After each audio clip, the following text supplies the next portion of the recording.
Chafing armor. Blah. Yes. You and a different voice there, dude. I don't know what that was. Anyway. Chafing Armor Podcast, Episode 14, Mini-Series, Descent into the Demon Webs. Not all who wander are lost. Welcome back to the Chafing Armor Podcast and to the special mini-series Descent into the Demon Webs. I am your inscrutable Dungeon Master, Michael Corley, and with me tonight is Riley. Riley, tell us who you will be playing. Hi, I'm Riley, and I'm playing Elenora, Dawn, and Eldrin, Summer Monk. And also with us tonight is James. James, tell us who you will be playing. Hey, I'm James, and I am playing Gan, the Spell Scale Fighter Warlock. Indeed. And also with us tonight is Lee. Lee, tell us who you will be playing. G'day everybody, my name is Lee, and I will be playing Corvus Dragonchoked, the rogue, outlaw, were-raven, and I can't flub this, so let's go on. Quick question. I heard you got a new mattress recently. Did you get it from Casper? I couldn't resist. I don't actually hate Casper. I hate podcast ads. They're just my whipping boy for it. I could not resist. Yes. It did come from Raytheon. Oh, there we go. That's an in-joke for people who listen to a different kind of podcast. Oh, gotcha. Welcome back to Chafing Armor After Dark. I'm just kidding. Here we are not going to miss out on our beloved player who is in a lot of ways been an MVP in these with very unique uses of his clerical powers. We have Dare. Who are you going to be playing?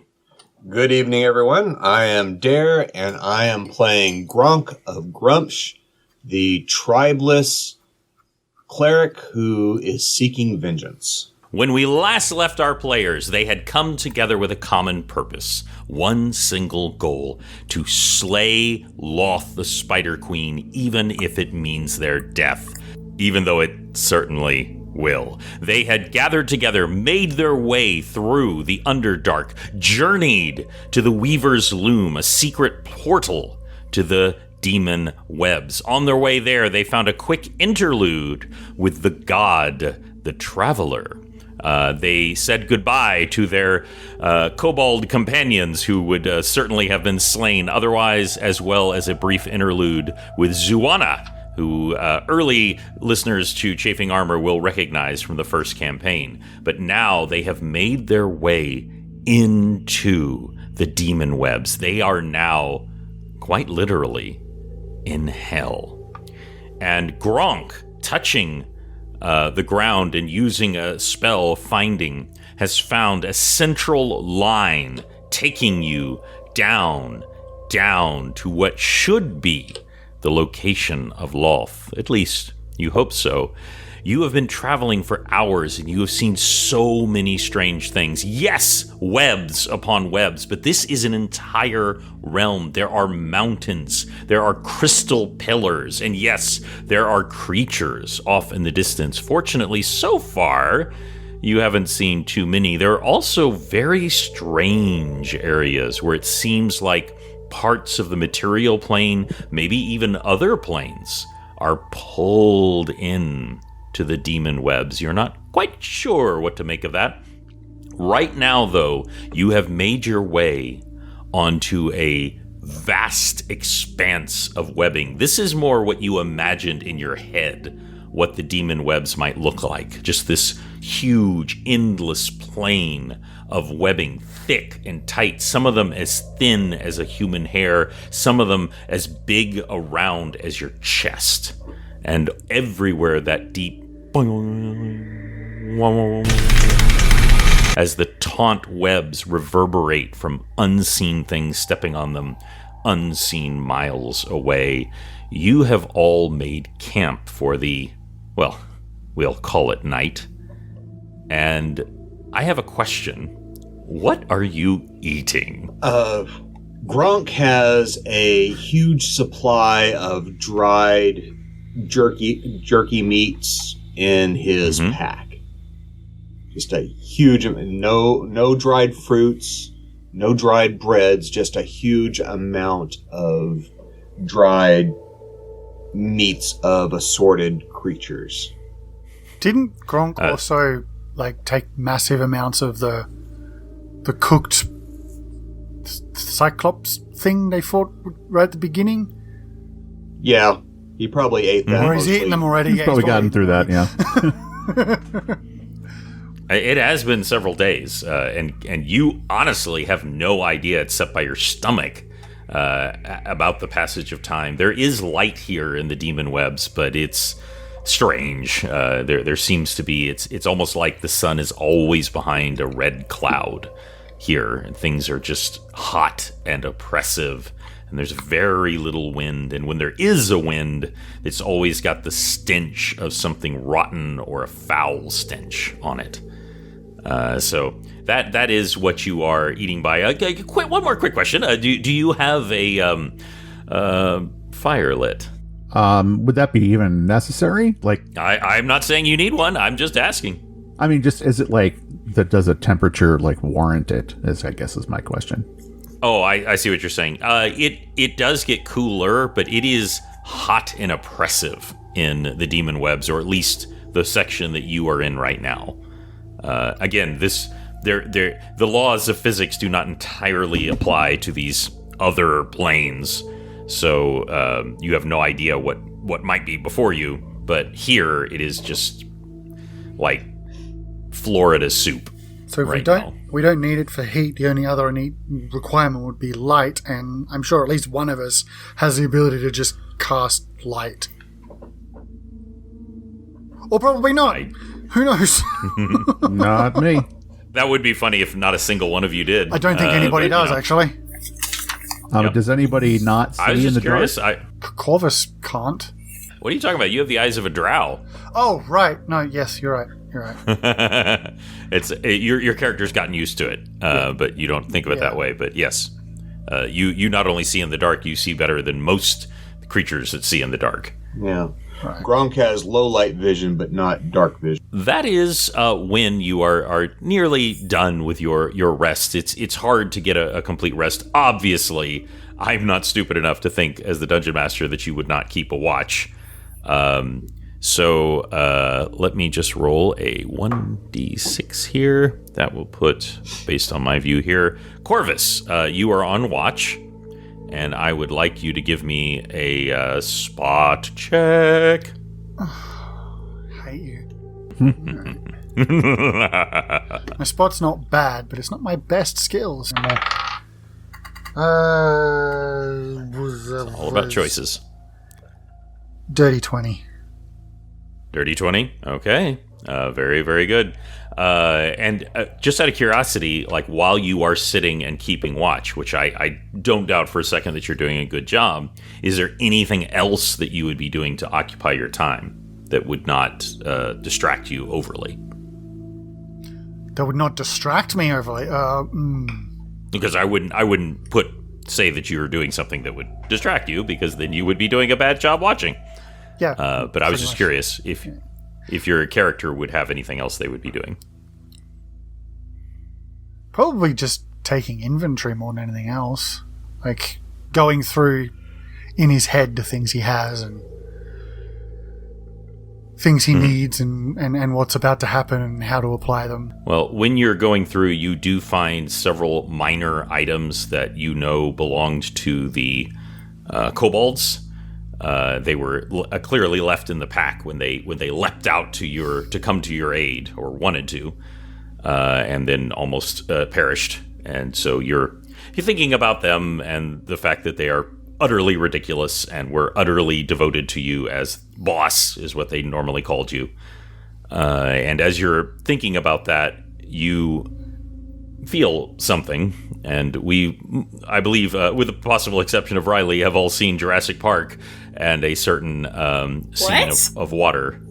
What? I didn't want to assume that you had seen it. Have you seen Jurassic Park? I don't even know how to respond to that. I would like to apologize to you, Riley, and to you, Dare. Izzy, you might need to go put him in at home now. I feel like that mind's slipping a little. Poor thing. I have committed a deep offense here, and I apologize to you. As I was saying, everyone, of course, has seen Jurassic Park. What were you going to say, Dare? I've raised the child right. The only thing that they have not been successfully introduced to is Star Trek. Well, there's always something. I tried to show Izzy a bunch of culturally relevant things of the 80s and 90s, and there's too much. You do as best you can. Yep. But having said that, I do want you to know that I showed Jurassic Park perhaps a little too early to Izzy, and the scene where they find Samuel Jackson's arm did not go over well, shall we say? That was not great. But anyway, you do not find an arm. What you do find is that as you're about to take a sip of your little tin that you've got with you, there's a boom, boom, as some large vibration of something coming towards y'all. I'll wake those who are would you like sleeping. And I would imagine all of you are very slow to wake and just, groggy and go back to sleep. Yeah, pretty much. Why are you bothering me? While you're literally in a hell, you're probably like, how important could it be? Pushes up Dan's probably the only glasses. one who can sleep real well. Pushes up glasses. Actually, we're in the abyss. Yes, technically, these are not devils, they are demons. Anyway, I apologize for that. What would y'all like to do? You sound like the lawyer from Harvey Birdman. I do, Please absolutely. to the court about the...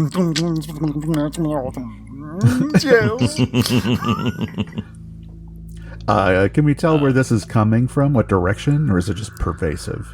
With the dirty 20, you are fairly certain it is what you would call north.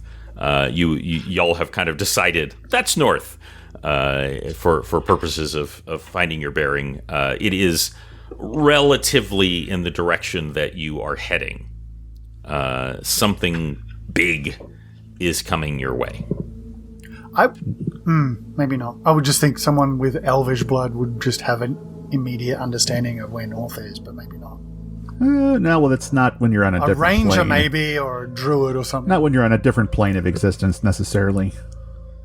Fair enough. Yeah, it's true. And, I don't know. Like I said, y'all have just decided that way is north, and for those of you who have a good center direction, as long as you don't get lost, that has meaning because it's that way. All right. As I recall, we're following some sort of kind of marked-ish thread. Am I correct? So is it kind of coming from the direction that we are heading toward? I guess would be the question. It is not precisely, but it is in general direction. It's coming toward. You should probably take cover, maybe. Just so y'all know, you are currently on a giant mass, miles-long strands of spider webs. There's one important thing that I have not told y'all, and this is very, very important. You believe, obviously none of you have been to the demon webs before. You believe that the demon webs are not okay. There is a logic and a pattern to all realities. And, I don't know, say this reality was under a massive attack from a dragon god who got souped up by slurping up the souls of an entire city and then sent a wave after wave of undead against them. There are signs here that just parts that shouldn't be shattered are shattered. Giant pillars of crystal that are just cracked in half and laying on the ground. And more often than not, there are lots of just corpses of the undead lying about. And with your knowledge, you can tell that these were undead as opposed to typical corpses.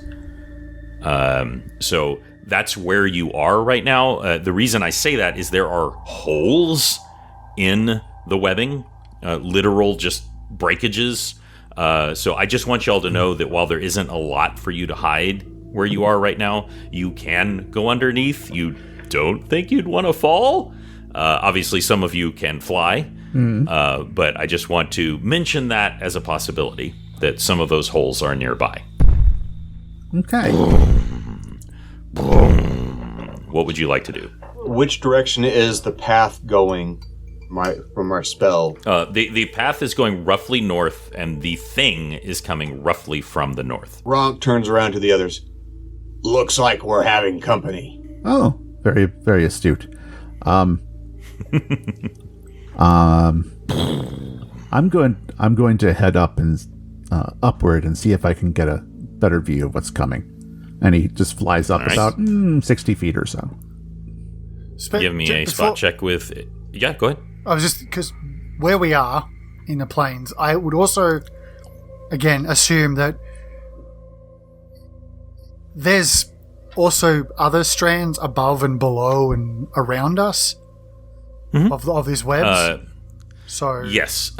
Most of it is in this one central area, but there are absolutely just random strands up above and some below.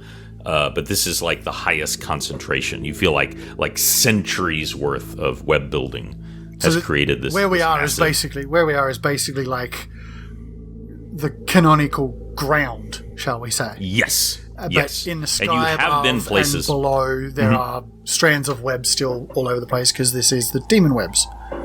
Yes, but you sense that were you to fall, you would fall for a very long time, unless you were lucky enough to catch one of the thick ones. I'm asking because things like people like myself and Gan, who can quote-unquote defy gravity, might want places to perch.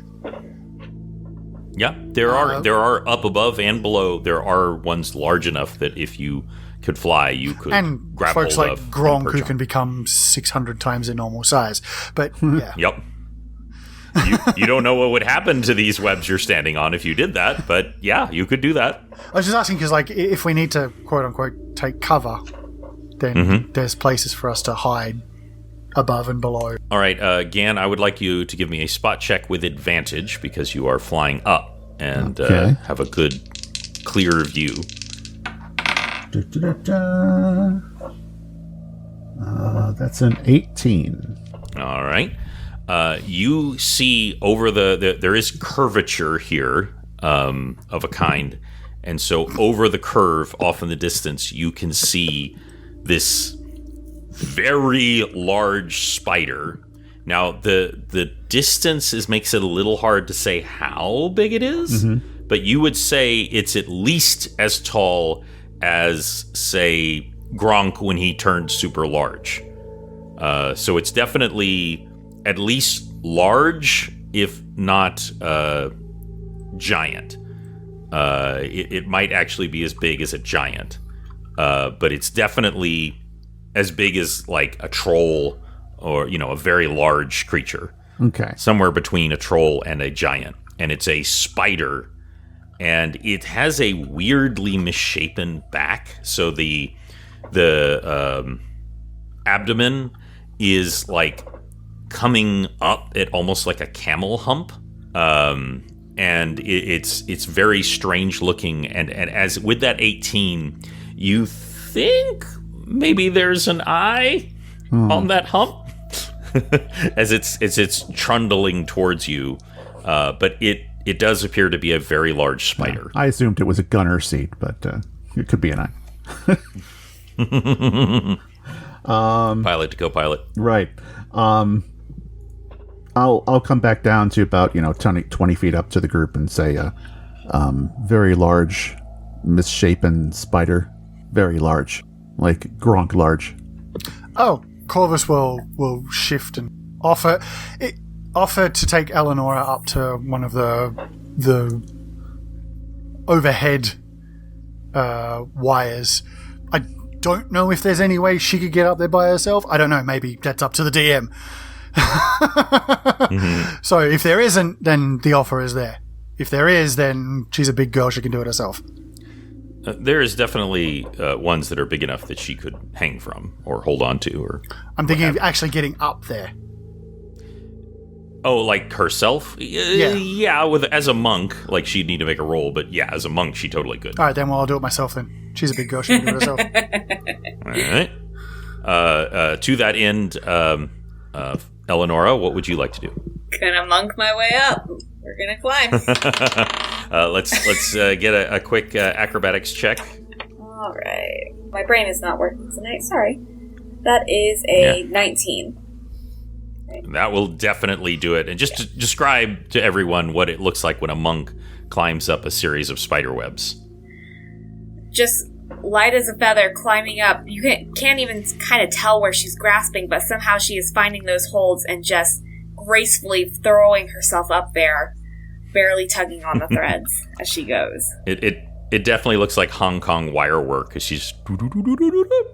and I just want everyone to know all of these webs are at least a little sticky. You get the feeling that just the years they've kind of lost their stickiness because they've just been here for so long, but they're all slightly tacky and not the best to touch, but they're not like holding you in place either. Just an FYI. And what about you, Gronk, the stealthiest of the group? Gronk is just going to go ahead and climb on up as well. Just by sheer brute strength. Give me a climb or athletics. Okay. That is climb is a 24.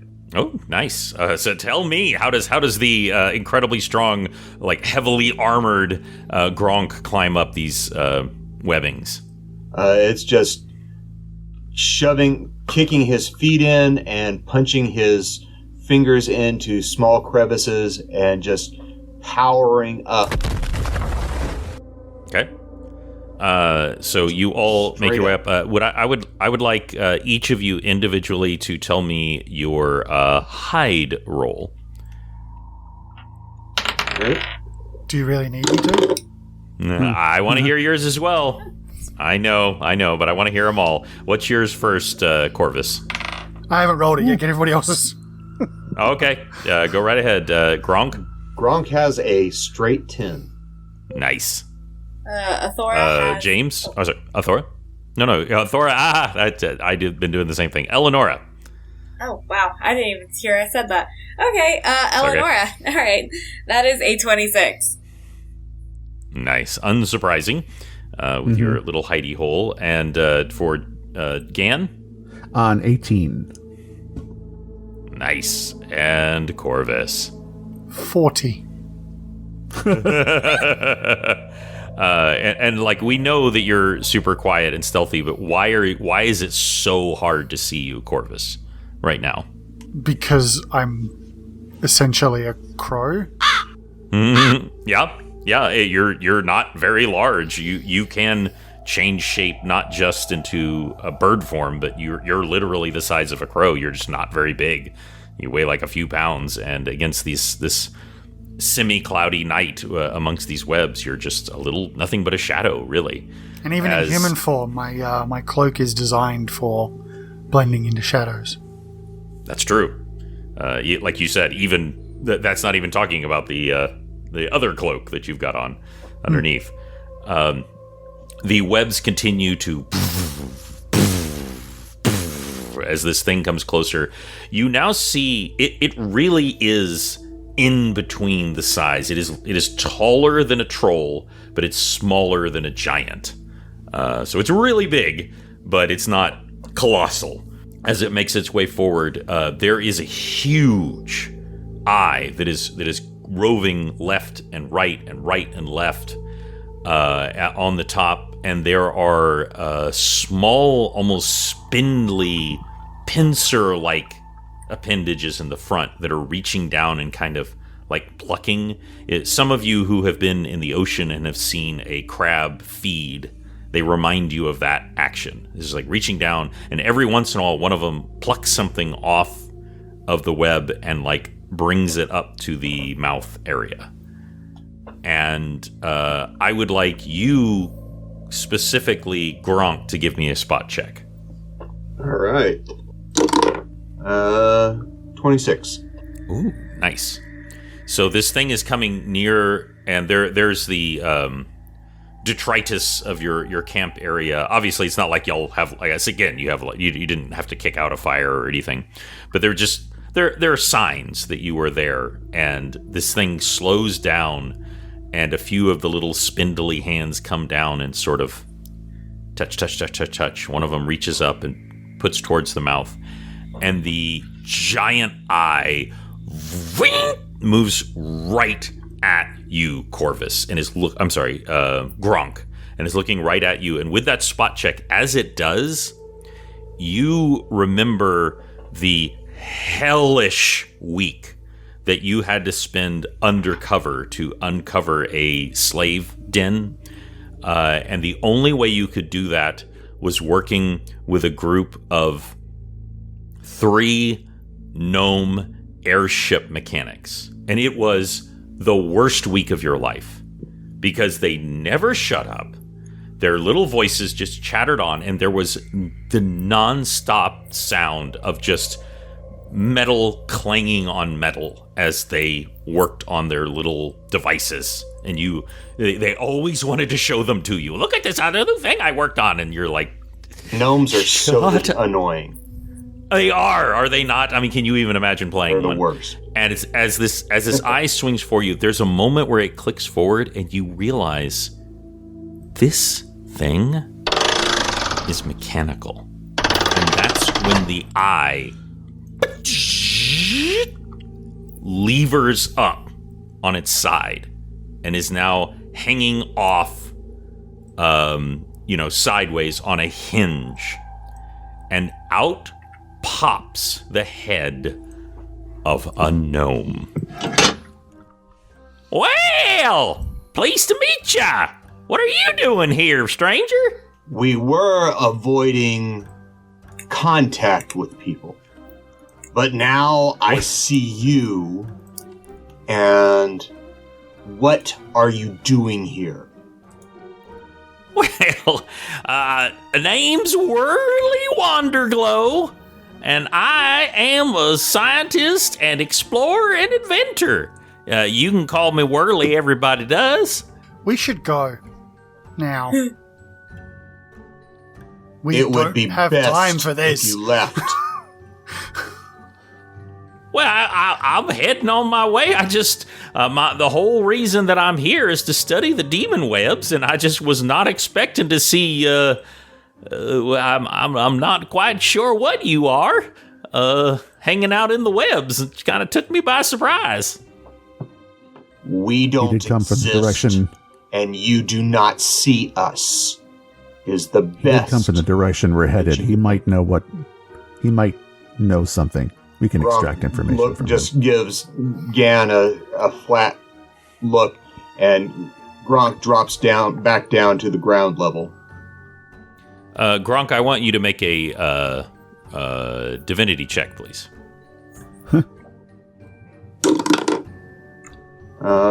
That is just a 13. Okay. No, never mind.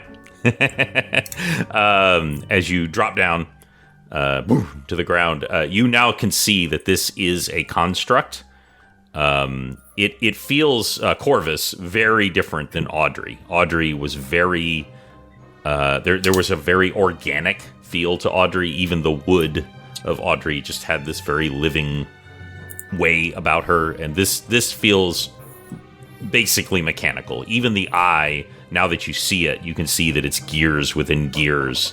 And the iris of it is mostly put forward because it's lit by some kind of fire underneath. Do you want to know what's going through my head right now? And I hate that it is. What? Wild Wild West, Jim West, Desperado. Oh no! As much as I did not particularly care for the last Flash movie, the fact that they included the spider with the Nicolas Cage Superman was just chef kiss, no notes. Right. That he was supposed to fight a giant spider, and they wouldn't make the movie, and so he just stuck it in the next movie for no reason. I freaking love that. Anyway. You're not wrong. You're not wrong. It does look a lot like that. Now that you see it up close, you can also see why at a distance it absolutely just looks like a giant spider. God, that movie was awful. Oh, it was really bad. It was a very bad movie on several different levels. His accent was truly something to behold. The Oh villain. my, yeah, that. Oh. There it is. Oof. It feels, his accent of the South feels like when I try to do an Australian accent. And when I try to do an American accent, which I never tire of. It's still one of my favorite things is hearing your American accent. Anyway, what would y'all like to do? Corvus wants to go. We really don't have time for this. One vote for go. Gronk has started walking past the construct. Okay. Elenora Gan has started will- on too. All right. Well, Gan's going to float down next to the little creature. Hello. Okay. Hello, small thing. Well, hey there. You're the tall drink of water. Oh, yes. We are pressed for time and wanted to know if you had any information about what lies ahead of us as you have come from that direction.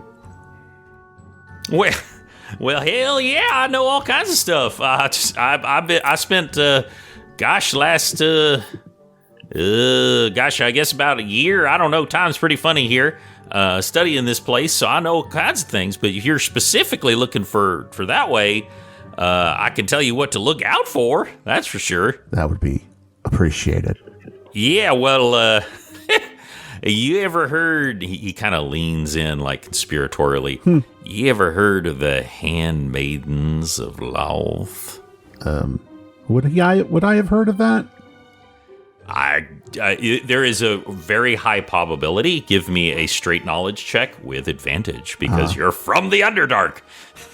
Knowledge. How about you're from, knowledge religion? You're from the city that I can't pronounce. Yeah. Menzaberenzin. Menzaberenzin? Ah, there's another one. I still can't say it. How about a 29? 29. Not only do you know what these creatures are or supposed to be, you've never seen one. Right. At least that's kind of the point, is that one of the things that they do is infiltrate Drow society to see if anyone is unfaithful to Loth. It is known that at any moment, a Drow that you could be speaking to could be one of her spies, testing you to see if you're loyal to Loth.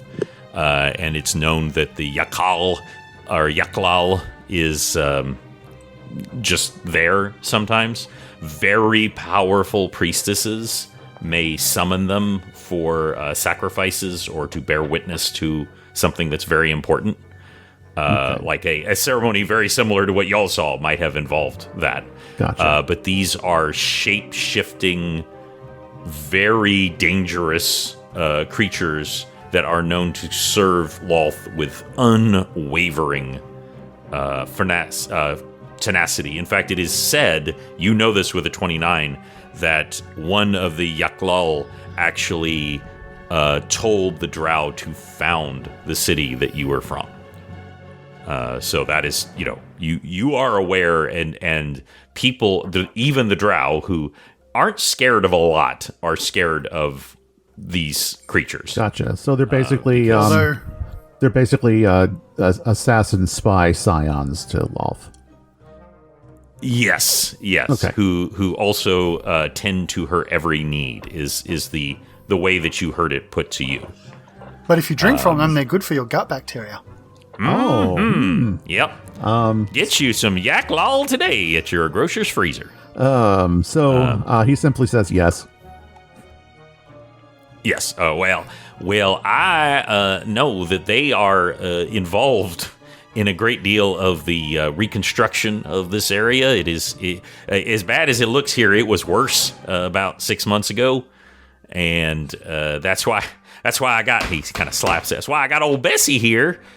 Keeps me safe, and when I've got it fully sealed up, it tends to keep out prying eyes, and that's why I've been able to do so much studying and looking about. But I could tell right away you guys weren't Loth's creatures, not just because of your appearance, because Yaklal, you can never tell. I have other sensors in here that tell me that you were not one of Loth's creatures. In fact, kind of cocks an eye a little bit. Quite the opposite, I'd say. Interesting.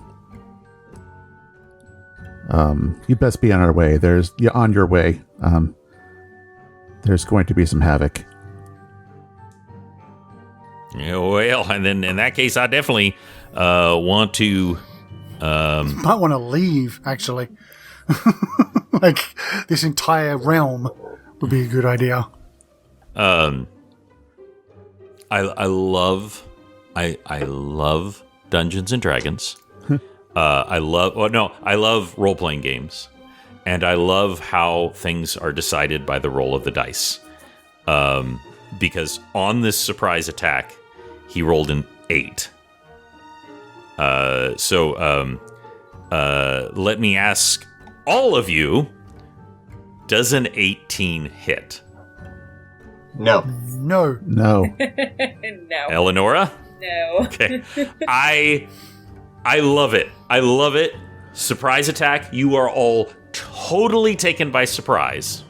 So when these little spindly arms, what they've been doing is they've been just doing the same thing before, this little crab-like investigation. What they did is just very slowly they drew back in, and then all of them just shot out like spikes. Every single one of you, even those who were far away, these had incredible range. Shot out to spear each of you and skewer you right through the heart. So I want to know one by one. Gan, tell me how you avoid this mechanical spike of death. I turn to the side and grab it. I love it. I will dear. allow that, and I will allow you to take a free action with that on your turn. But I love that. And Elenora? She feels it suddenly coming, turns herself, and gently lets her hand run against it as she pushes herself out of the way. Kind of using that momentum Gronk? to slide it away. Beautiful. Gronk? Gronk, hearing the mechanical twang of the release of springs from the construct, leans slightly to one side and turns around to glare at the gnome and intimidate it just with his look. And Corvus, as a flitter upon a flitter upon a flitter, as the spike comes towards you, how do you avoid it? On instinct, Corvus draws one of his daggers and just deflects it while sliding to the side. And on reflex, goes to sever it completely. All right, I will allow a free action, just as I did with Gan, on your turn to do so. But I need everybody to roll for initiative. Let's see how. Ah, my God! 1. He rolls a 1. You guys are in hell. You are in hell, and the demons are tripping over their feet. You don't know what this guy is, actually. He might not be a demon. But anyway, he rolls a 1. I freaking... It doesn't matter which dice I roll. I've got 2 different 20-sided... I got 3 20-sided dice. So anyway, that's Whirly with a 1. Corvus. Sorry, I just need to find my initiative number here. I should know it. 24. 24. And Gan? 20. 10. Oh, sorry. Gan. 20. And Gronk? 10.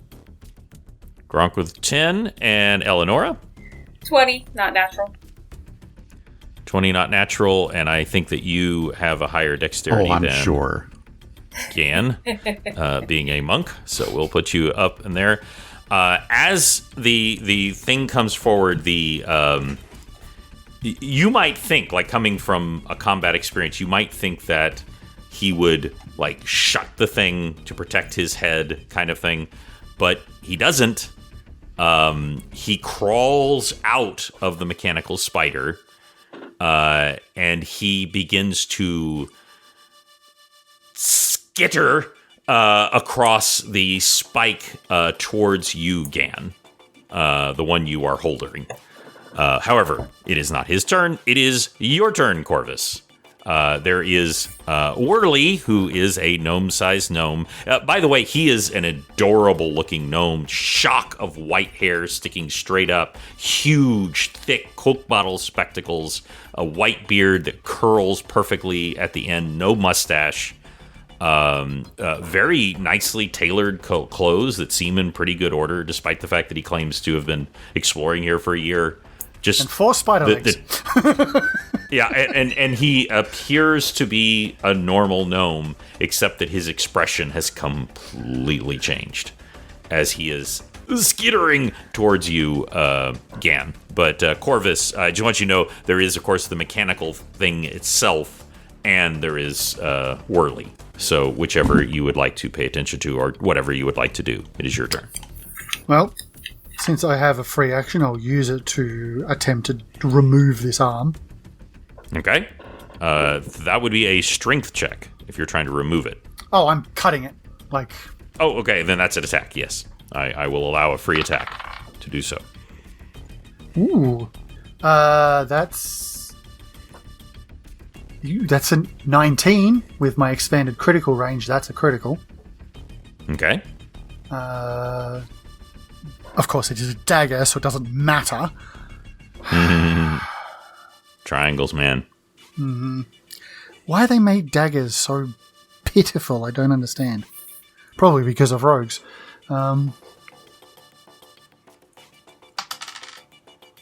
So that's...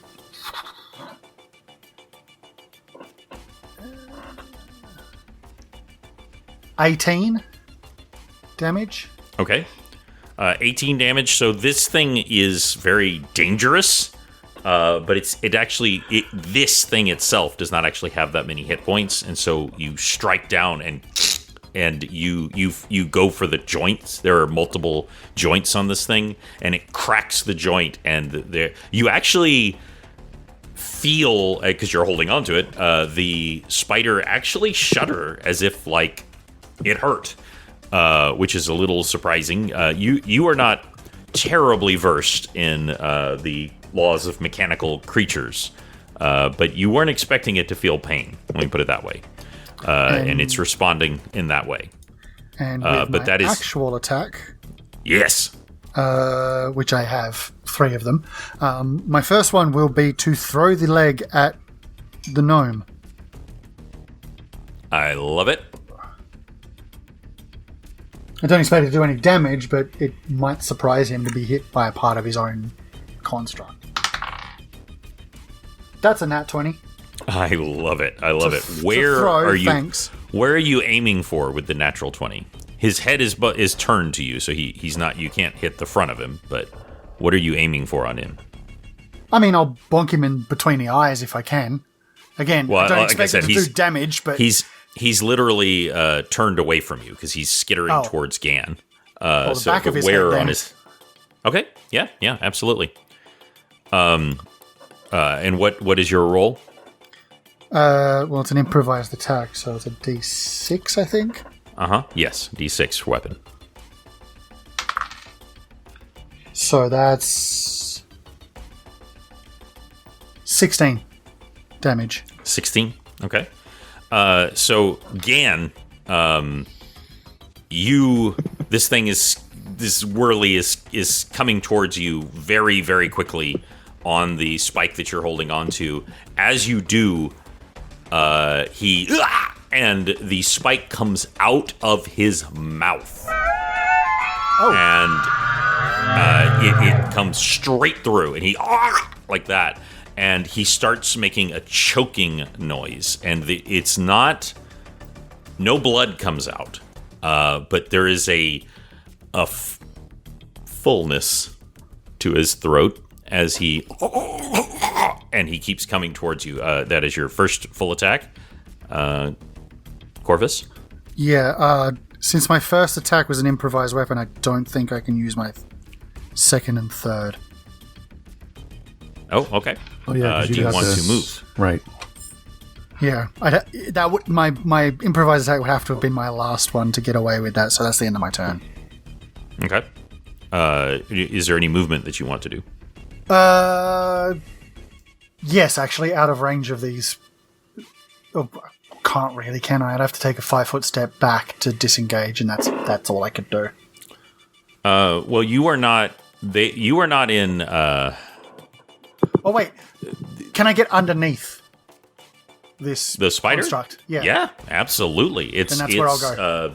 Several feet off the ground. That's where I'll Like go. I said, it's really big, so you absolutely can get underneath it. Now, of course, it could crush you, but currently you can get right underneath it. Well, I'll take the risk. Yeah, absolutely. There's not even a roll. You just And that'll be the end of my head turn. right on underneath. You can see several just spinning gears. There's also several these same type of things are kind of dangling underneath, almost like if you imagine like kitchenware hanging from something, just slowly dangling in the breeze, non-existent breeze. So there are several little spiky things underneath, but there's also slightly exposed gears underneath. And that will bring it to Elenora. Alrighty. So, we're gonna attack the gnome guy. Alrighty. Alright, fun. Remember how to attack. There's a 19 to hit. Okay, that will hit. Perfect. Alright. Now we bring out all the dice. That's fun. So, first of all, let's get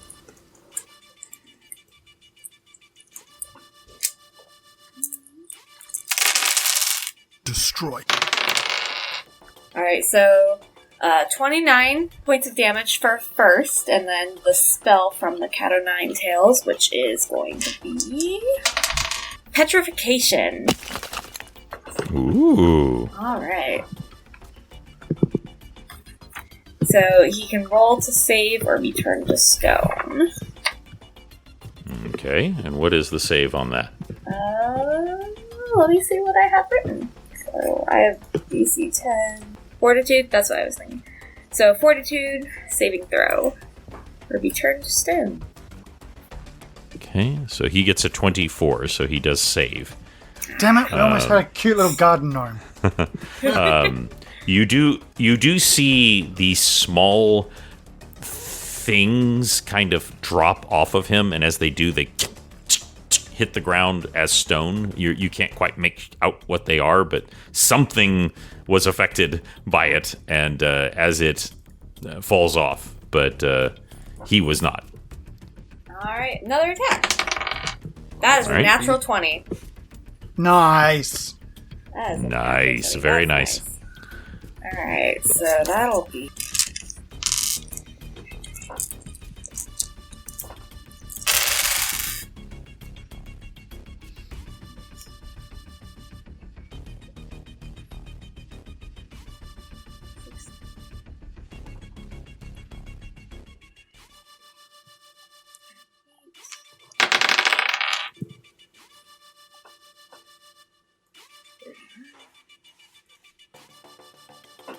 So 46 points of damage outright. Then the spell. Get that. That is going to be sleep, which is a willpower save, or he will be asleep for 1 round. If he's still Okay. alive. Yeah, he is immune to sleep. He is immune to sleep. Oh, But he was not immune to being turned to stone. But he is immune to sleep as he comes forward. And I also, very importantly, do you have another attack?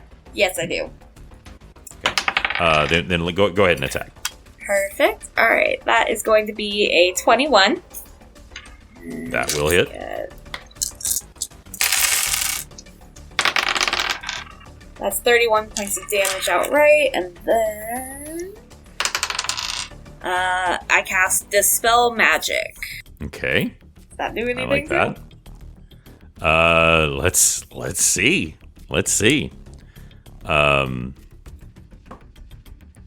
He does not save. So a pouch that was on his side just falls off of his clothing. Like this, the thing just snaps and falls. And I would like you to make a spot check at disadvantage, Elenora. So fun. Because you're in the middle of combat. Actually, just a straight roll because you are in combat, but also for another reason I'm not going to tell you. So just straight. It'll be straight. So just a normal roll, no modifiers? Or just anything? a normal spot roll. Okay.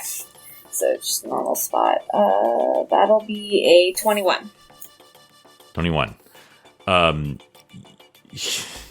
You recognize this?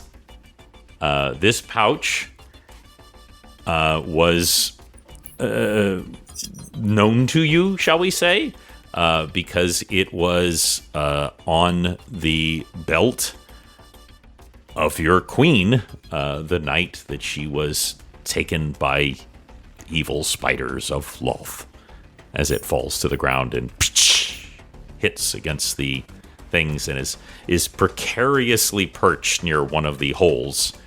It is a small green pouch with a gold threading, and you are almost 100% sure that this belonged to your queen. Also, I was keeping attached to that. By the way, that's 122 points of damage to this gnome. But I was keeping in count of when he reached 50 points of damage.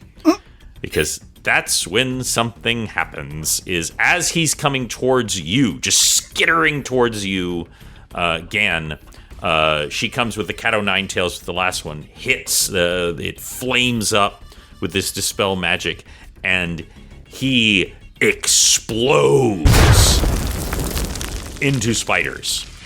Ew. The skin that was holding him together just ruptures. You see him splitting out. They come straight out of his eye sockets, and that throat. You realize the reason he was making that choking noise is just full of small, dark blue spiders with a red dot on their back, vaguely in the shape of an eye, and they are just flying in every which way. You specifically, Gan, are going to need to make a reflex saving throw, but also Elenora, you will need to make a reflex saving throw. Yours will be higher, Gan, because they're mostly flying at you. Okay, cool. However, you both need to make a reflex saving throw. I cast Cloud of Mortine. Let me know what you both get, Elenora and Gan. That is a 30 for me. Corvus is And Gan? impressed. It's 19. 19. Unfortunately, that will not do it. This face full of spiders is you are powerful, you are fast, but there's too many of them. Real quick, Elenora, as like 30 of these things come at you, how do you avoid them? On instinct, seeing the bag and then the spiders all at once, she just automatically, almost like she's on fire, steps away and they don't touch her. Almost like they're burning up as she steps. Just flames up and they burst. All of them are about the size of the palm of your hand. So they are not unnaturally large. They're just bigger than your average spider. Oh, they're Australian spiders. That's right, just the normal kind. So, Gan, you will take 18 points of damage.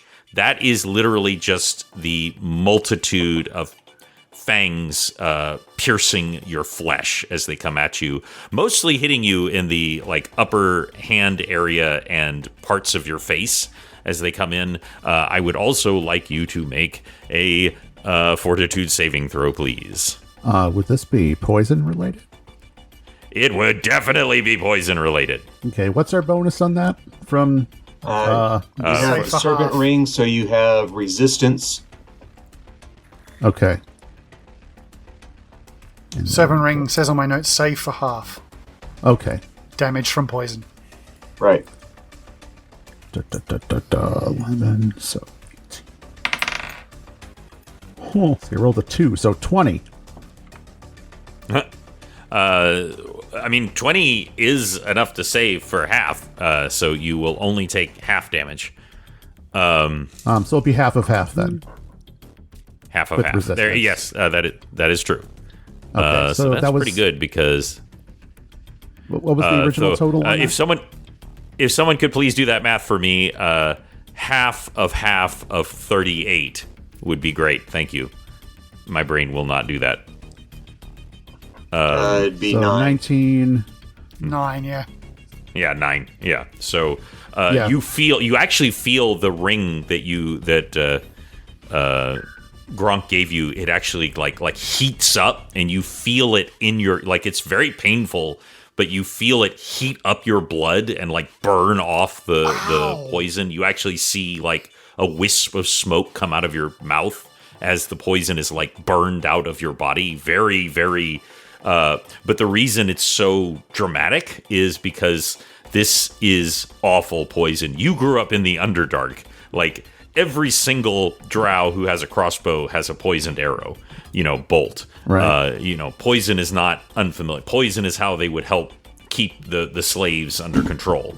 And this poison is awful. You can feel its necrotic effects trying to just eat away at your face and your hands, and it is very good that you made that roll, as your power as a fighter and your connection with your patron help protect you along with this ring. That is really, really good. And that will actually bring it to you, Gan. There is no more Whirly. There are spiders still around here. But for the most part, they have fallen to the ground because they don't appear to be, like leaping through the air or flying or anything. Right. But there are a few that are still near you that may threaten you. But then there's, of course, also the giant freaking mechanical spider.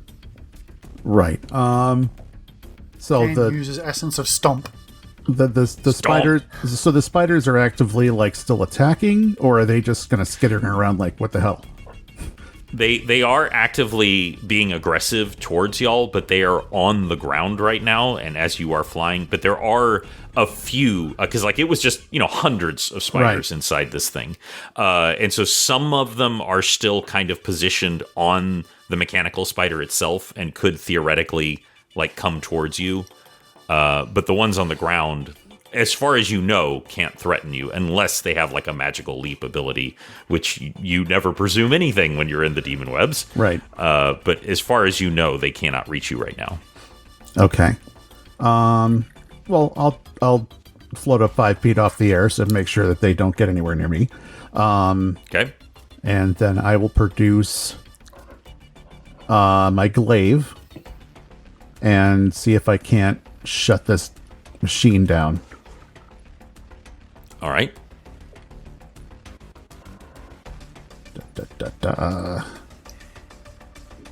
Oh yeah, melee attack. Okay.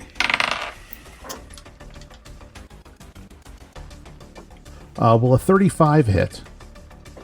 I'm just gonna say yes. Okay. No, this is a construct, right? It is a construct. Okay. 100%. Get rid of that.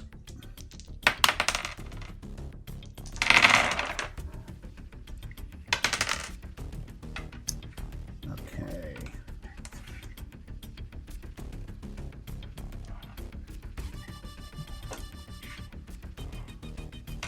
Okay, first hit is 26 points of force damage.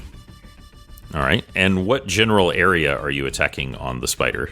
I'm gonna go for that eye area.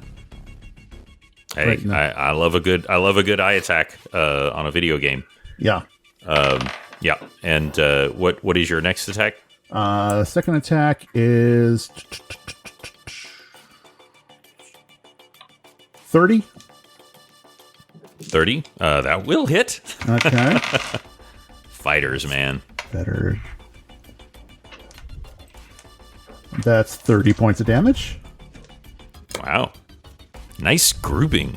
That's Yeah. 74 points of damage to it. And third attack is 7. Oh. And that is a 19, which for me is a critical. Ah. Not terrible.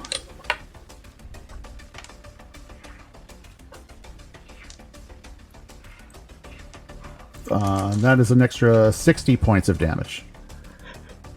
Wow. So that is 134 points of damage. You shatter the giant curvature of the eye. As you put in, you feel heat kind of flare up at you as like whatever thing was lighting up the eye erupts outward. I would like you to make a quick reflex saving throw. Of course. That seems to be the way my day is going. Reflex. 19.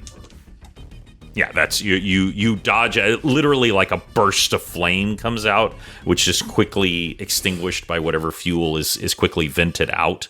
You actually can see a ruby inside as big as two of your fists inside the little aperture as it's connected to the other areas. But whatever was powering this eye is no longer, and whatever might have, I don't know, attacked you will no longer be functional.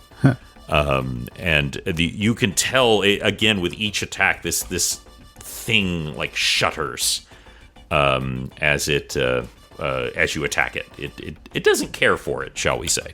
I would imagine not. And was that your last attack? Yes. Do you want to do any other movement at this time? No, if it's still active, I'm gonna keep on it. Okay. That will bring it to Gronk. Gronk is going to whip the spear around and stab straight through the abdomen 3 times. Let's see it. First attack is a 27. Second attack is a 26. That will hit. And third attack is 26. It has a good armor class, but it doesn't have a fantastic armor class because it's armored, but it also is almost impossible to not hit. So it's a little of both. So those all attack. Give me your total damage for those 3 attacks. Okay. Total damage for 3 attacks is 108. 108. Gronk of Grumsh, tell me how you destroy this mechanical monstrosity. So he whips the spear off and spins it around. First thrust goes through the abdomen and opens up the metal carapace or shell of it. Pulls it back sideways and pulls the metal out on that and shoves it back in, and like a can opener, it just splits it down the middle towards where the little gnome was seated.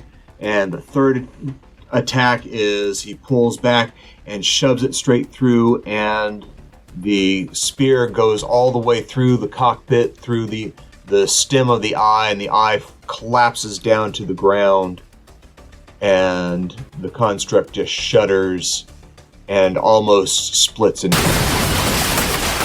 Gotcha. Corvus, I need you to make a reflex saving throw, sir. I know you're terrible at those.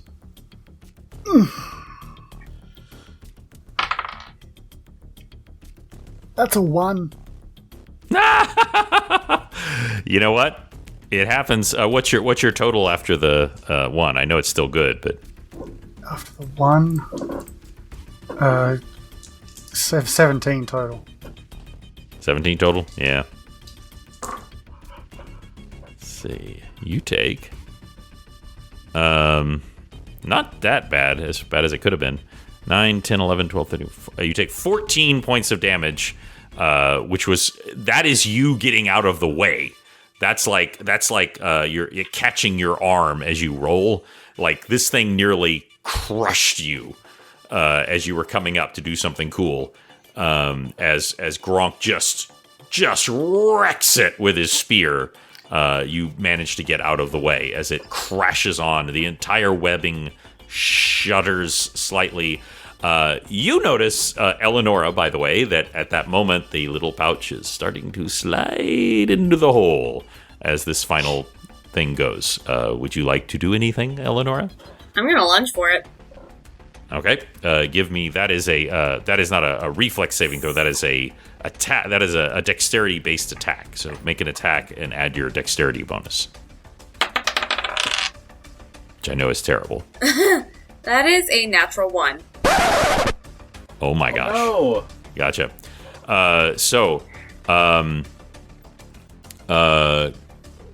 Gronk, you are focused on destroying this creature. Corvus, you are the way.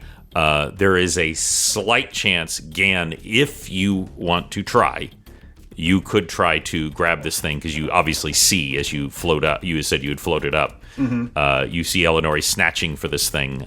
Would you like to try to grab it? Yeah, I will. Mage hand. Do you have mage hand? No, that's wizard crap. What are you talking about? Yeah, that's a bunch of wizards. Jeez. I will, however, teleport to the opening and grab it from the air. I love that. With a teleport, you have a really good chance of doing this. Again, give me just a straight attack roll with your dexterity bonus. Okay. 21. 21. So I just out of curiosity, are you going next to it, or are you actually going underneath the webbing itself to catch it? I would say it'd be just like waist high at the lip of the opening.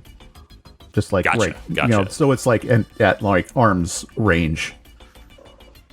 And because even though you are so dexterous, Elenora, like this is just a pouch about the size of your hand, you remember it very well, and you reach, and your hand is just you feel the thread just slipping through your fingers, and then there's not even a sound. It's just it's the sound of displaced air as Gan just snatches it up as it comes up. As you do, Gan, you instantly smell springtime, which is something you are not very familiar with. True. Growing up in the Underdark. And it's actually like almost unpleasant, not in a like attack way, but like it's overwhelming your senses. Like it is like you walked outside and full spring is in effect, and like you feel the pollen, and you can almost hear birds singing. It's so strong as you hold on to this. You have been touched by the fey magic of the court of spring and summer. Okay. Yeah. Gan is gonna float up the rest of the way out of the hole and look down to Elenora and say, "I'm going to give this to you, even though you just covered me in spiders." And he hands it over. And with that, the spiders are ineffectually moving around. Y'all can dispatch of them if you want. And as you do, you hear a very faint coming from the dispatched mechanical spider. And that's where we'll end Chafing Armor, episode 14. Great job, everybody. Sure. That was fun. Good. I was curious how that was going to go. You were, of course, right to never trust anything in the demon webs, and y'all didn't, just to be clear. But I loved that. The thing you can trust is how much fun you'll have joining our Patreon. Dare, can you tell everyone where they can find that? Please come join us at patreon.com/Chafing Armor, where we have tons of content, art, reels, and little snippets of history and backlore to fill your days with all the interest you could need to scratch the itch for your RPG needs. And we'd love for you to come and join us. We have several tiers for you to hit us on and to support for the content we make, and the server fees, and our DM's fantastic cosplay wardrobe. You know, just all the things that we want to give to you. We'd love for you to come and join us on Chafing Armor at Patreon. Wonderful. Thank you so much. And thank you all for your support. And because your Dungeon Master is so bad at using Discord, I may actually post spoilers on accident on there. So you want to be on the Discord because I randomly post important things in the wrong channel. So Much to my chagrin. much to Lee's chagrin, who is very kind to point it out because I shouldn't, but I do occasionally. So you want to be on the Discord. But thank you all for playing. Thank you. Thank you. Thank you for not killing us. We'll take care of that soon. Until we have a chance to do so, we will roll with you soon.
Chafing Armor Podcast, episode 15, Descent into the Demon Webs mini-series, A Handmaiden's Tale. Welcome back to the Chafing Armor Podcast. I am your demonic dungeon master, Michael Gorley, and with me tonight is Dare. Dare, tell everybody who you'll be playing. Greetings, everyone. I am Dare, and I'm playing Gronk of Grumsh, he who hates slavery. Yes, and apparently now spiders, too. And also with us is Lee. Lee, tell us who you will be playing. G'day, everybody. My name is Lee, and I'm currently choking on grapes. Yep. I will also be playing I was Corvus watching on the Dragonchoked. video. I was watching on the video for you to eat the grapes. No, I'm kidding. We don't have video, guys. Go ahead. Sorry. G'day, everybody. My name is Lee, and I will be playing Corvus Dragonchoked, the were-raven outlaw who is missing his obsidian drow crush. She's out there somewhere, and boy, is she thinking about you. And also with us today is James. James, tell us who you'll be playing. Hey everybody, my name's James, and I'm playing Gan, the spell scale fighter and warlock, who just got attacked by a gazillion spiders. He did, and fortunately, he got a ring do your thing from Gronk recently, which was very helpful. And last but certainly not least is Riley. Riley, tell us who you will be playing. Hi, I'm Riley, and I'm playing Elenora Dawn, a Summer Eldrin monk who's just gotten a small piece of home. She certainly did. When we last left our players, they were in the Demon Webs on their quest to destroy Loth, the Spider Queen. They encountered a giant mechanical spider operated by a tiny gnome who told them his name was Whirly Wonderglow. When he suddenly attacked all of you and tried to murder you all, you found out, much to your horror, that Whirly was more spiders than man now. As he burst into spiders and fell to the ground, he had a pouch on him that Elenora recognized, and thanks to the quick actions of Gan, was able to save.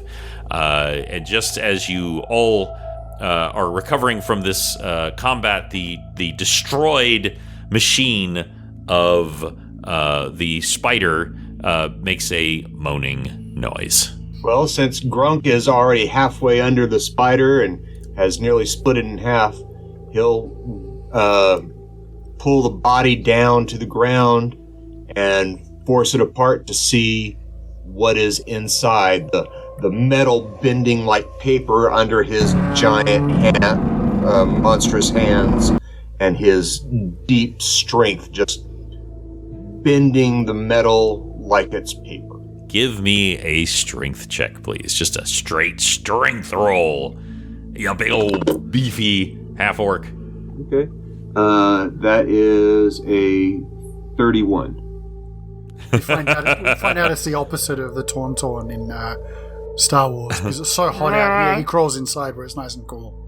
That's right. It's actually nicely Air air conditioned inside, and there's a soda dispenser and a soft serve ice cream. No, as from your side, Corvus, as you're standing up, rubbing your arm that has a gash along it from this thing falling on you, you see the dusty red clouded light come through as there's just this. As the ridiculous strength of this half-orc, maybe? Peels back this thing like an onion. As it does, there are fluids that spill out onto the webbing below y'all, and some of them are definitely blood. As you peel this back, inside, like the anyone who has maliciously cracked open a seashell and found the creature hiding inside, is a horribly desiccated Whirly Wonderglow, and he is melded with this machine. Put him out of his misery. Let's go. Yeah, he is in horrible misery.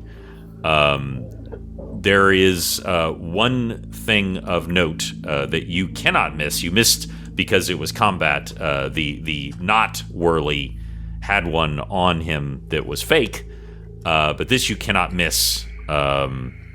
Gronk. He has on his chest a gold nugget of a certain god. Would you like to tell everyone which god that is? Gronk may not know, but that is the gold nugget symbol of Garl Glittergold, who is Tix Birchmanson's patron god. Yes, and Gronk, as a cleric, is familiar with most. He is not the most popular god in the material plane, but he is certainly known, and you recognize it when you see it. The important thing to know is that it is blackened, and there is no glow, there is no holiness. This is a desecrated holy symbol. And so it is not protecting him clearly in any way, shape, or form. And he is in the process of expiring. Most of his lower appendages are shredded and melded with this thing. Whether they were empowering it, whether he was controlling it or not, or if he was simply a prisoner here, you do not know. But he's clearly dying. Gronk leans down and just goes, "Well, you got yourself into quite the situation. Are you ready to die?" He simply says, "Please." And so Gronk places his hand on Whirly's forehead and casts Death Knell. Upon casting this on a dying creature with minimal hit points, it dies, and I gain 1d8 temporary hit points and +2 to my strength, and my effective caster level goes up by 1, sucking the life out of said creature. Damn, that's cool. And y'all see this as there's a moment where his eyes glow like a brilliant green, and then so do Gronk's, as the life essence is drained out of him and he instantly dies. If anyone's played Elden Ring, he just huggy mummied you. Or that. Yeah. He just huggy mummied. And the body does. It was already desiccated. Like almost gaunt and starving. But it almost mummifies as the spell takes effect. And you all see like this energy, this power, like Gronk's muscles almost ripple as the energy of the dead flow into him. It is unsettling, but very powerful. So it'll last for 1 minute per spell level. So for 15 minutes plus max. So it's for 20 minutes he has this bonus. Gotcha. It's a pretty cool spell and a good use for it, honestly. Elenora, you know this pouch because your queen kept it on her belt. She did not keep many things on her belt. She had a small satchel that would either give out flower petals or gold, depending on her whims. She had another one that had a keepsake of her consort, Oberon, and she had this pouch. And this is a fairy dust pouch. And you had seen her use this as a focus for some of her magics that she would use throughout the day. It's fake cocaine. It's very powerful, is certainly the truth. And the last time you saw it, a spider the size of a chihuahua was crawling onto her face and sucking the very magic from her essence as she screamed. As she holds it in her hand, she runs her fingers over the insignia that was on the bag and just feels the waves of spring wash over her in the memories. There are so many memories that come over, and they were a simpler time. It was not easy being a guardian of the queen. She was, like all Fae, fickle and capricious, but she genuinely cared for her people, and she cared for the spring and summer court. And she died horribly. And this is a reminder of her. And if you so choose, you can try to use the fairy dust inside to enhance one of your magics. You believe that there may be an enchanted acorn inside that may have other abilities, and you have seen your queen use this to summon minor fae to do her bidding. Mostly, in her case, to deliver messages and the like, but who knows? Anyway. Shall we go? So, Gronk does a quick search of the construct to see if there's anything useful in it. There is a ruby inside the eye that is worth at least 2,000 platinum. Wow. If you found the right dealer. It is the size of two fists. Maybe not your fists, Gronk, but the size of two human fists. And it is expertly cut. It is incredibly valuable and definitely magical as well. But exactly what that would be, you don't know. But as far as everything else in here, not really anything especially useful, unless you just wanted to beat someone to death with a piece of metal. Which you might, I don't know. Should we take that eye with us? Well, the eye, the ruby was kind of the eye, honestly. The eye that Gronk pushed out. Yeah, when you destroyed the eye, it revealed the ruby underneath the aperture. Okay. Yeah. So, Gronk jumps down and starts leading the way to the north, following the path. So I would like to know the order that everyone is walking in. I'll go after Gronk. Gronk is first. Gronk is first. Corvus next. And Corvus. Okay. Yes, I am last. And Gan, how are you proceeding? Are you flying? Are you walking? Well, I'm definitely not touching the ground, but I'd say be up like 10 feet up, just so I can get more of an angle of a view.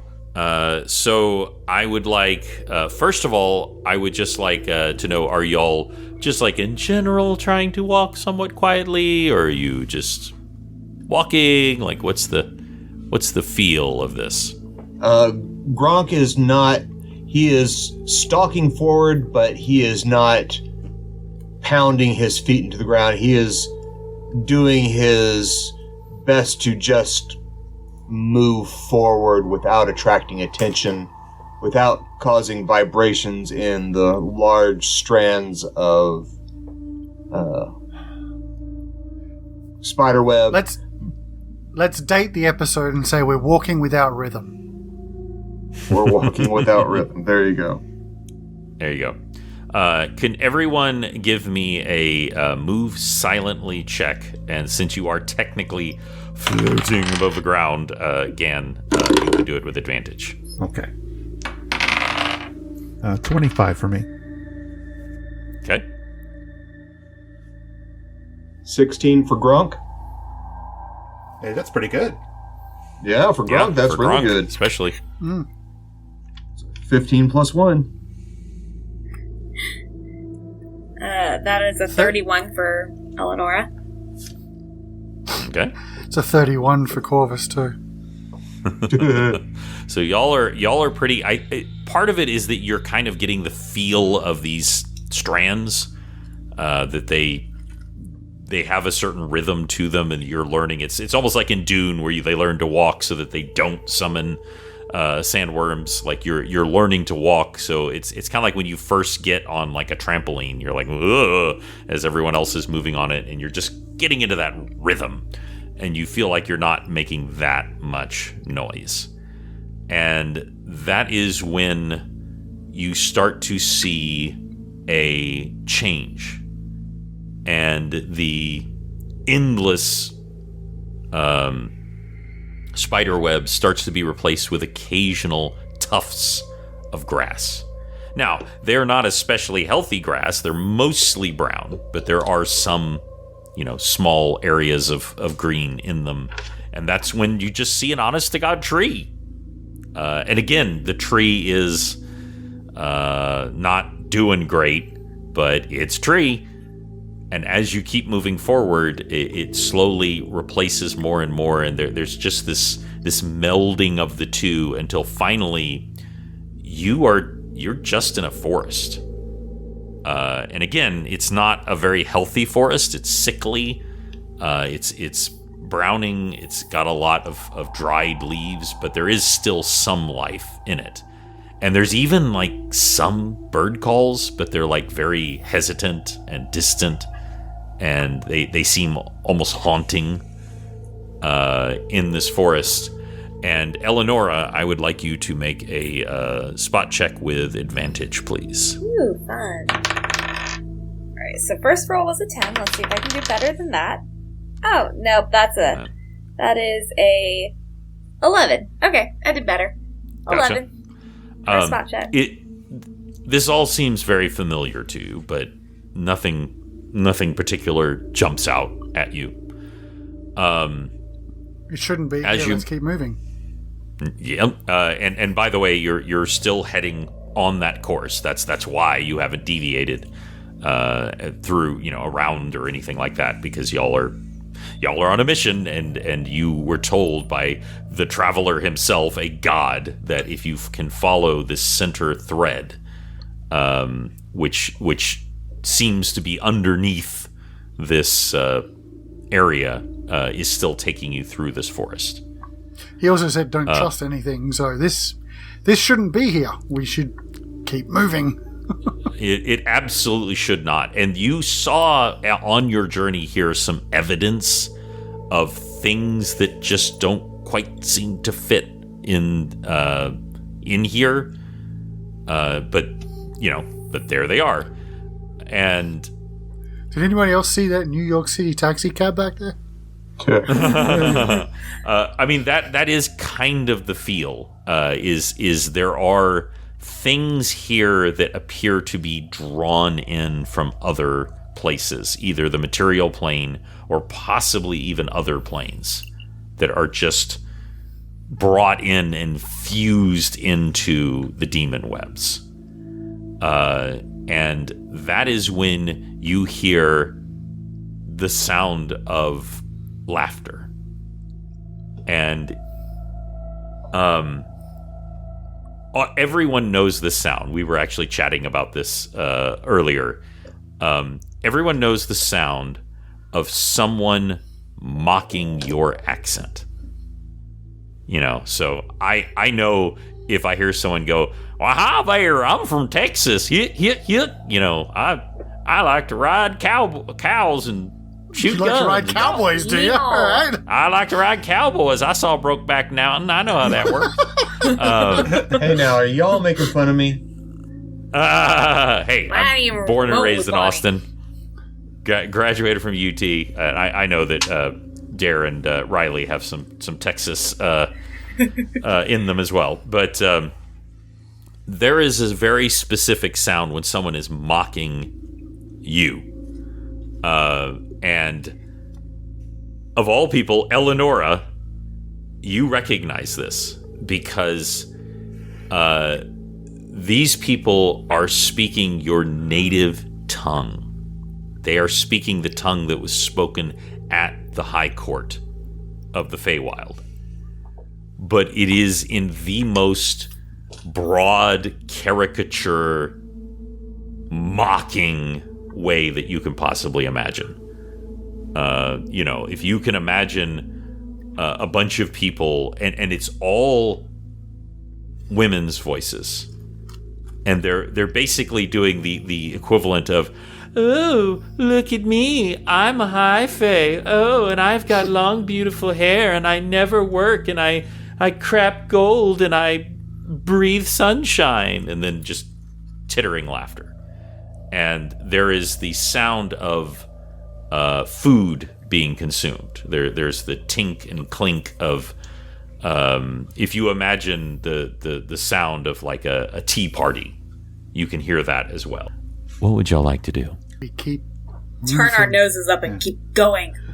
Yeah, I'm with her. I'm with her. Let's just keep going. There's no. So this point is the high sticking school. around. This is the high school cafeteria in Mean Girls. Yeah, exactly. Yeah, I mean, you're not wrong. You're not wrong. There's a slight Trying to your make footstep fetch as we happen. go along.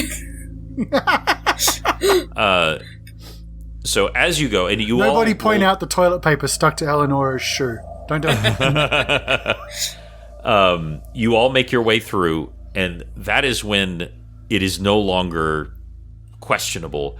You now recognize Elenora. This isn't the forest from where you're from. This is the court where you're from. This is the high fae court where your queen stood in residency. And it is broken and warped and distorted, but it is that court. And on grand occasions, a long table was set, and all of the high fae would meet and dine, and you would stand guard over them. But you were also part of the celebration, but you were also always guarding. And now, at this cracked and broken table, several, like a dozen women are just sitting and drinking and just mocking the fae as they sit and drink. All of them are drow, by the way. And they are just having the time of their life, making fun of your people. Be the bigger person, Eleonora. You can see her chest kind of puff up and her back straighten, almost like if there was a particularly annoying ambassador in town and biting her tongue, doing all that she can. Slight tap of her foot. Understood. The difference being that you knew in your heart when the annoying ambassador there that he was very likely to run afoul of your queen and what would happen to him if he did so. It did not go well. She's walking, but her footsteps are just a little too heavy. Just a little. Yep. There's perhaps a little puff of flame coming out from some of them as you go by.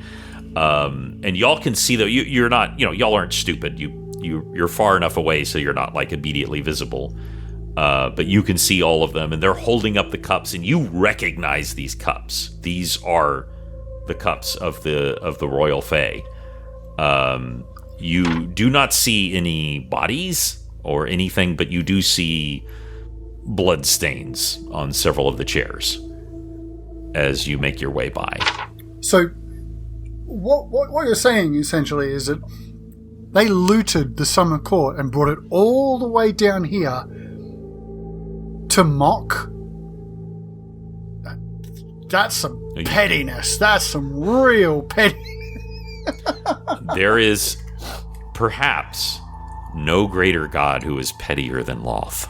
This is true. That's there is real nothing. I'm there is impressed. nothing that Loth will not do at a slight. However, this is not Loth. These are almost certainly servants of Loth in one way or another. You don't know. Maybe one of them is Loth. That would be wild. Hilarious. Go over and say hi. See. No. Yeah, it's So- also entirely possible that all these drow are being forced to do this to entertain Loth. It's entirely possible. You have no idea. You don't know if these are law any more than Whirly was a gnome. You don't know what these things are. You don't even know if they're real. This could be an illusion, just set up to trap Elenora, for all you know. Having said that, as you make your way past, I would just like everyone else to make one more move silently. Elenora, no, not disadvantage. No, everyone just roll. Everyone just roll. Just do it. Oh no! Do it. How terrible! What an awful roll! So Elenora, I want to know what you get. 19. Yeah. You think of High Fae, and you push past and walk silently between the leaves. Corvus? 38. He dances silently past them all. And Gan, who's lightly floating above in the air, and I said you get advantage because you are floating. 22. Nice. And Gronk. Gronk got a 6 + 1, so that is a 7. Ooh. So, instead of trying to move silently, he just walks forward in his most intimidating face, and if anybody even looks at him, he looks like he's going to eat them, devour them, and will intimidate anybody that tries to bother him. Gotcha. Well, partially I am going by an aggregate of all of you, and I'm actually not calling that a failure. If you had critically failed, that would be different, which is what happened that other time. But you do wonder, Gronk, if one of the female drow is very slender, with a crown like on her head at a jaunty angle, like doesn't turn and just look your way for a second, and then you make your way onwards. As you continue to walk, you keep moving forward, and the landscape begins to shift again. It begins to shift and change. And onwards, you can see again the endless expanse of the spider webbing. Off in the distance, you can actually see a shipwreck that is just fused into the spider webbing. But that is not on your way, but it's kind of hard to miss. As you continue to move forward, you feel like you're getting very close. And again, this time, you feel that vibration, that boom, boom. But this time, it is so much larger, so much bigger than a mere mechanical spider. This causes the plane to shake as it rattles and moves and hums through. And off in the distance, you can see just barely the tip of a tower, a spire, a castle. And you have a very strong suspicion that may be the Castle of Loth. And as you are looking over like a mountaintop off in the distance, you see the castle slowly move. And that's where we'll end Chafing Armor episode 15. Great job, everybody. Fantastic. Wow. You didn't want to join the tea party? No. Come, Mustard. Don't let's be silly. Don't let us no. Wow, that's a deep cut. You've done two deep cuts tonight, so I am so impressed that you caught the ring. That cut is so old that my brain like tells me it's a dream. Like I saw that when I was so little. Ding ring, do your thing. Yes, that was one of my favorite cartoons. Oh my god, I definitely saw it as a child, but like the memory is so hazy There's a couple of shows that I watched when I was super little, and that was one of them. No, I went back and watched an episode on YouTube, and it was horrible. Oh, God, they were so bad. Really bad 1970s, but it was superhero. Hey, I'm coming at everybody. I am so nostalgic for the cartoons of the 80s. They are all garbage. Oh, yeah. No, Suck. They suck. I love them. The 60s Spider-Man cartoon is awful. Awful in the by best the way, ways. And I'll stand by Izzy. My father, as like almost a joke, gave me a collection of the 60s ones, and Izzy, as a little child, freaking loved them. And the animation on those is so tremendously bad. It is painful to watch. So bad. The where he's swinging through, like when he's doing his web swing, and it's just a red background and grey spires for no reason. Yeah, it's just like what? One of my greatest cosplays was because I couldn't turn in the costume until the next day. Was a professional Spider-Man costume. And so I acted out the end of the original Into the Spider-Verse of, who the heck are you? I'm Spider-Man. No, I'm Spider-Man. It's glorious. It's glorious. I'll try to link it in this show, but I'll probably forget to do it. But I couldn't afford that costume. I was just wearing it for a thing that I'd been hired to do. But anyway, what all of you have been hired to do is to go check out our Patreon. Dare, tell everybody where they can do that. Hey, everybody, we want you to come over and join us on Patreon at patreon.com/Chafing Armor, where I am working on novelization of our first adventure, and we have multiple reels and cosplays by our fantastic DM, artwork by Izzy and Riley, and so much history by Lee.